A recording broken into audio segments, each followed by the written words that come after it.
Hello everyone. In the last session we have seen the basic current mirror. A current mirror is the circuit designed to build many current sources in the system from the reference current source. Next we have seen what are the applications of the current sources.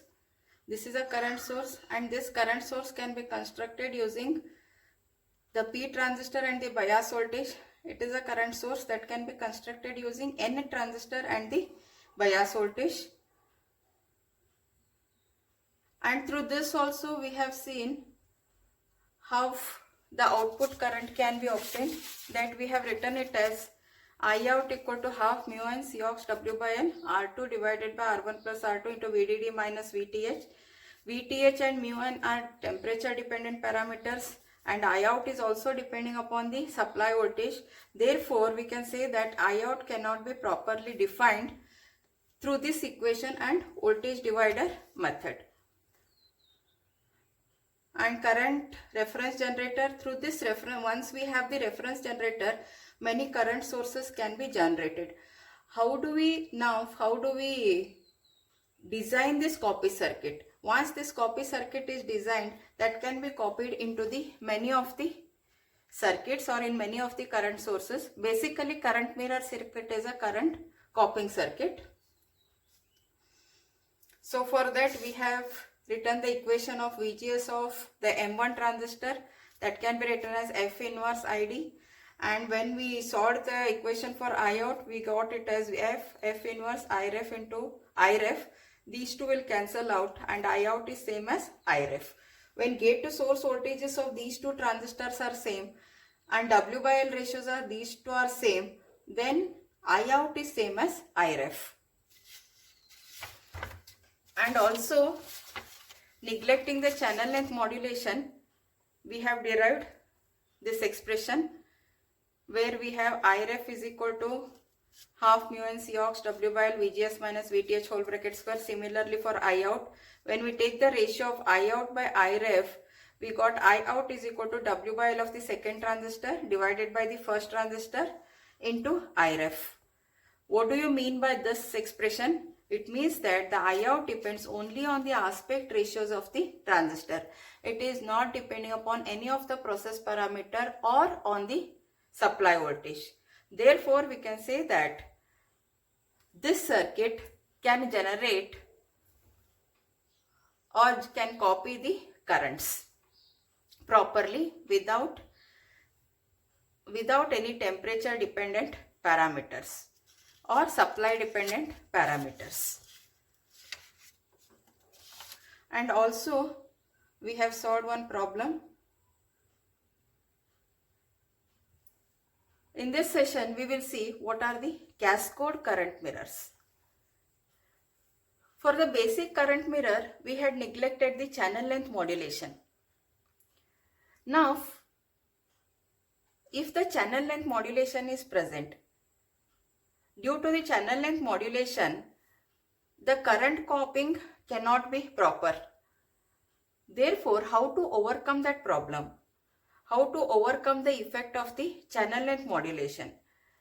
That we have to see, and how to overcome that circuit is nothing but it is the cascade current mirror.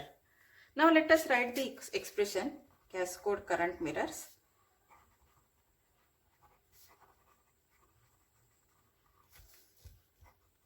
Let us write ID1 and ID2 with respect to channel length modulation. That can be written as half mu n Cox W by L of the first transistor. It is with respect to the basic current mirror. W by L of the first transistor, VGS minus VTH whole bracket square into 1 plus lambda VDS1. In the last session, we have taken it as it is only VGS minus VTH whole bracket square where the channel length modulation effect was neglected. Now, we are considering the channel length modulation effect also, because that plays a very important role, and with that the current also will not be copied properly. So we have to get the circuit in such a way that it suppresses the effect of the channel length modulation so that the current copying can happen properly. Next, write the expression for ID2, half mu n Cox W by L of the second transistor VGS minus VTH whole bracket square into 1 plus lambda VDS2. Take the ratio of this. ID2 divided by ID1 is equal to W by L of the second transistor divided by W by L of the first transistor into 1 plus lambda VDS2 divided by 1 plus lambda VDS1. If you see this circuit, we can write that the drain to source voltage of the first transistor is same as the gate to source voltage. So VDS1 is equal to VGS1, and same VGS1 is applied to the second transistor, that is equal to VGS2. But what about drain to source voltage of the second transistor? VDS2 may not equal VGS2 because of the circuitry fed by M2. So if you make this VDS1 same as VDS2, then these two will cancel out. Again we get ID2 by ID1 same as W by L of the second transistor divided by W by L of the first transistor. For that we are using the circuit called as the cascade current mirrors. Now look into the first circuit. This part is the basic current mirror, and to this there is an added transistor M3 through which a bias voltage VB is applied at the gate of the M3. We have to apply this bias voltage in such a way that we should make Vx is equal to Vy. What is Vx? Vx is this voltage. So similarly Vy is this voltage. Means when drain to source voltage of M1 transistor is same as drain to source voltage of the M2 transistor, then these two terms will cancel out and we get only this part. It means that we have suppressed the effect of the channel length modulation. Now how to make Vp in such a way that which makes Vx is equal to Vy. How do we generate Vb? How do we generate Vb now?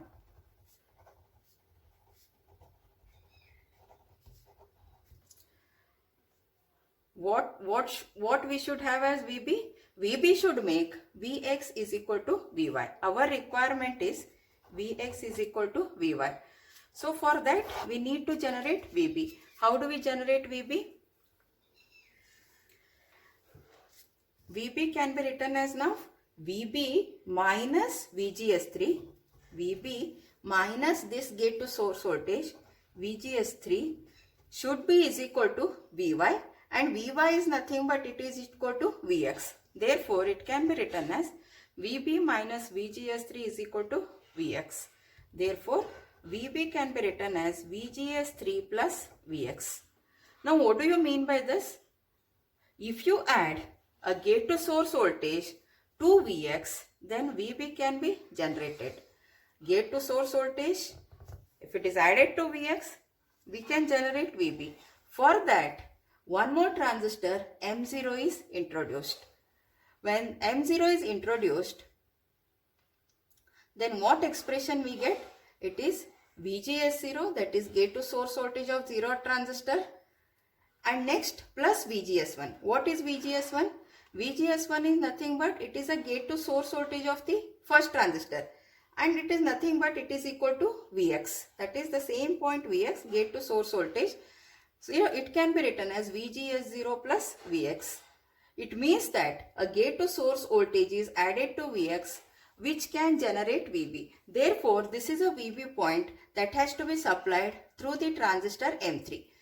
This circuit has to be connected at this particular point, and that can be seen in this circuit. This part is this part, and Vb now is connected.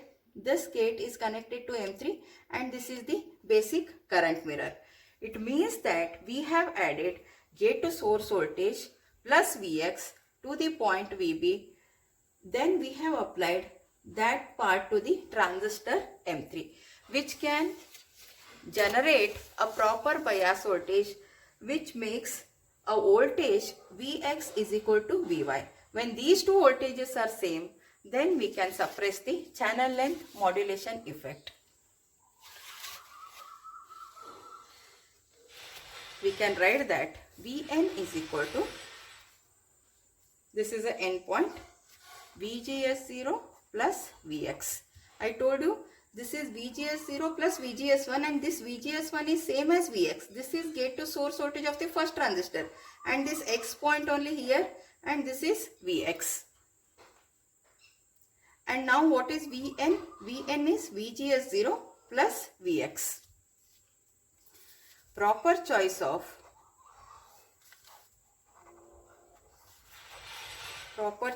the dimensions of M0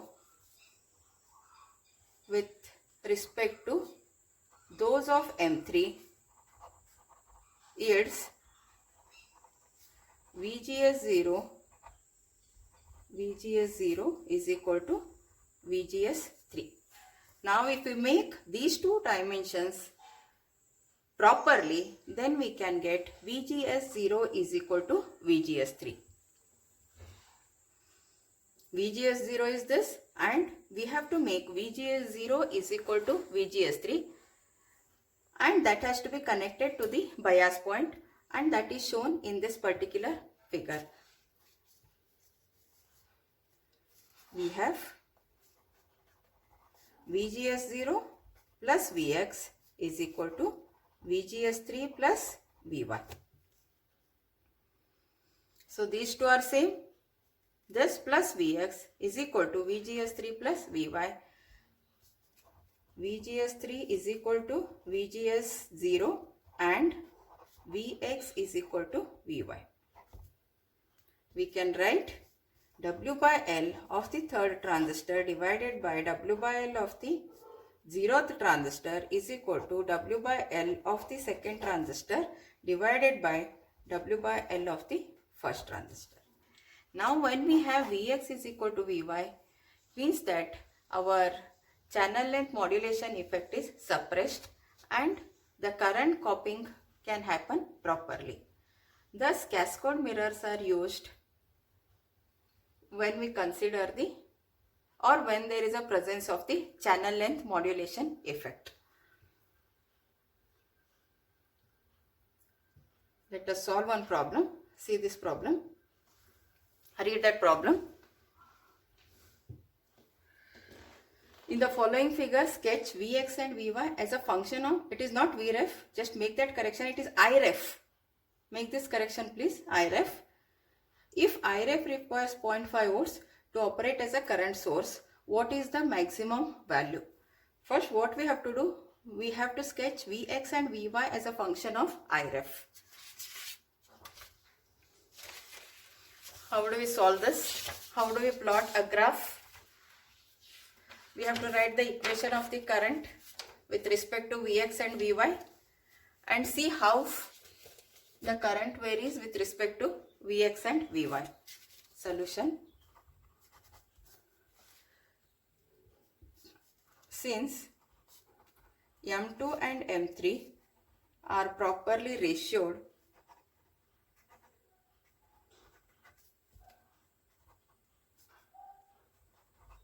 with respect to M1 and M0, we have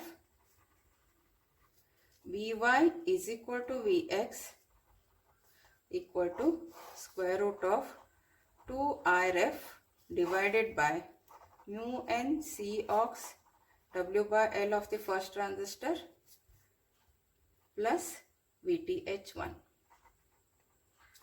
Again, this is from the basic equation of the drain current, that is ID is equal to half mu n C ox W by L VGS minus VTH whole bracket square. From this, how do we plot the behavior? If you take along x-axis Iref and along y-axis Vx and Vy. This is threshold voltage point. After the threshold voltage, what happens? through this equation the current increases and also Vx and Vy. As the current increases, Vx and Vy also increase like this. This is how we get the plot. What is the next part? If Iref requires 0.5 volts to operate as a current source, what is the maximum value? This Iref requiring 0.5 volts to operate as a current source. Then what is maximum value of Iref that we need to find out? For that, first let us write Vn. What is Vn? Is this point voltage, that is this voltage plus this voltage. It is VGS0 plus VGS1. VGS0, this point is same as this point, and VGS1. This can be written as 2 Iref divided by mu n C ox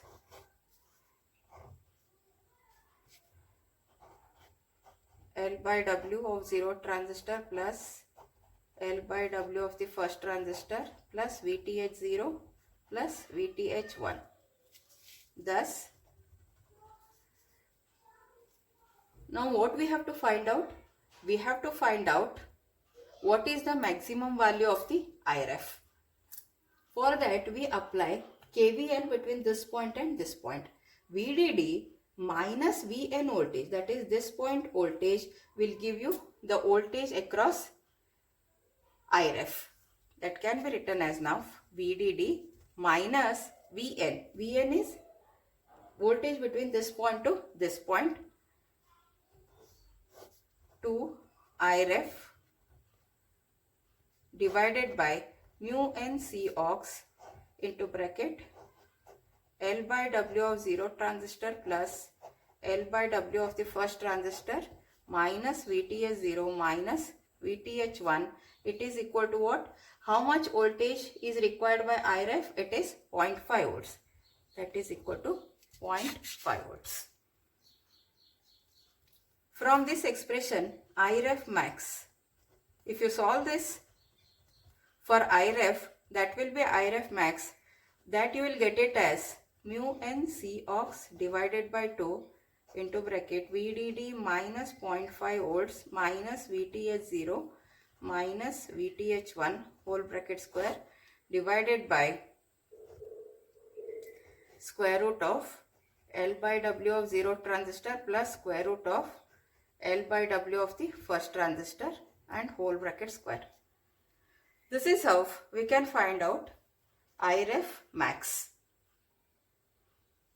We will continue in the next session. Thank you.